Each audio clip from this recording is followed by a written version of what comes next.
जदि आपण कौनसी मिछ केस रे फसी जाइचंती बा आपण को किए जानी शुणी कि मिछ केस रे फसई देइची आपण वर्तमान पुलिस कस्टडी रे अछंती।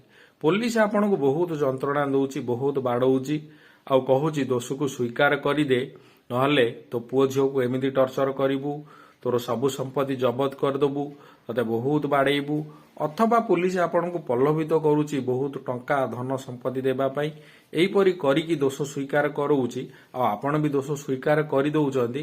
ताहले आपण भयभीत हुअंतु नाही, कारण आम भारतीय साक्षी अधिनियम सेक्शन 23 रे उल्लेख करा जायछि पुलिस आगे करिथिबा कन्फेशन, पुलिस की देइथिबा स्टेटमेंट कोर्ट रे ग्रहणीय नुह।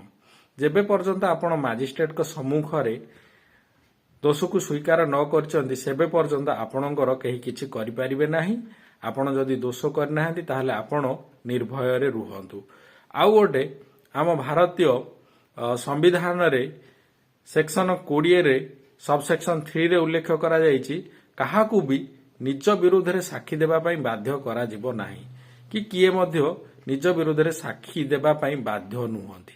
तेणु करी आपण माने आईन रो सूचना रखंतु एवं एहीपरि जदि किछि समस्या आपणकर थिबो तेबे आपण कमेंट बॉक्स रे मते पचारंतु।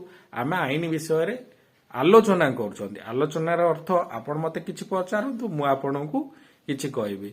मु जो भी वीडियो बनाऊची से कमेंट सेक्शन रे आपण जाई कि देखिबे, सेठे मु किछि एई वीडियो रो जहा जहा कहिछि ता ऊपर किछि फोटो मध्य छाडुची, आईन रो सूचना मध्य छाडुची।